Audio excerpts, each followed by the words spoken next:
Chapter 60. I flinched, but the soldier hadn't shot me. Blood trickled from his mouth, and the tension in his arm went slack, and then he was falling into me. I caught his body out of instinct, and just as quickly pushed him away, heaving him over the side. I tried to ignore the sound of him hitting the boxes as he fell, and then the thud of his body as it hit the concrete floor. I shook uncontrollably. I had almost been shot, point blank, and I hadn't been able to do anything about it. Dane stood on the stack of pallets straight across the aisle, his pistol in both hands. I looked up at him, still dazed. "Move," he said. Dully, I understood that he needed me out of the way, and I moved aside as much as I could.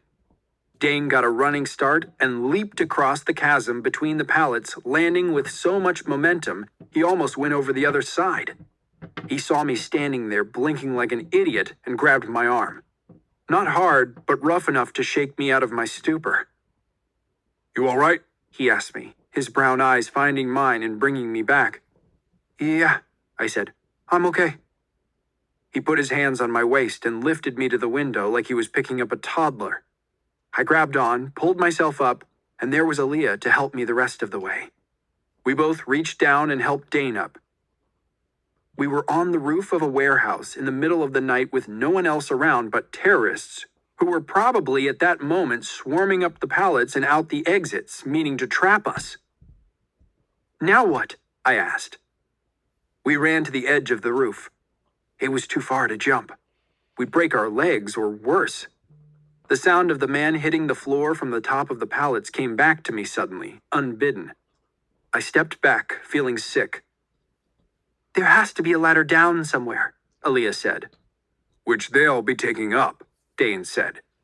Behind us, another black-clad man had hauled himself halfway out the same window we'd crawled out of. Dane shot twice, and the man went limp and slid back through the window. Dane put a finger to his ear. "Jimmy, you there?" Yeah, Jimmy said. Jimmy. In all the excitement, I'd forgotten about him. "Where you at?" Dane asked. In the van, in the parking lot," Jimmy said. "South wall of the warehouse," Dane said. "Now."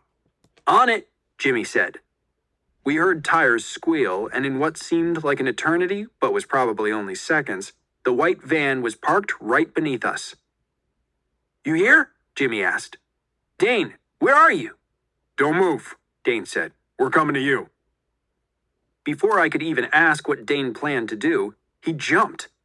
He landed with as much grace as he could, slamming into the metal roof of the van and landing on his butt. "Holy frack!" Jimmy yelled in our ears.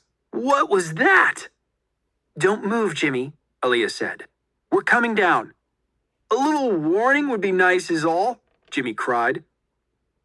Dane got to his feet, apparently none the worse for having fallen 12 feet onto the roof of a van.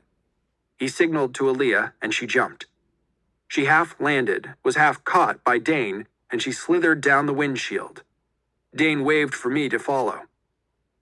I looked down, seeing the 20 feet to the ground, not the 12 feet to the top of the van. 12 feet was still a lot of feet to drop, and if I missed? A gunshot behind me made me duck. One of the guys was half out the window, his gun pointed at me. He was struggling to aim and keep his balance, but soon enough he was going to get one of them right enough to shoot me. "Come on, Cameron, you can do this," Dane yelled. "Your brother jumps out of airplanes." My brother had a parachute, I thought. The soldier fired again, and I jumped.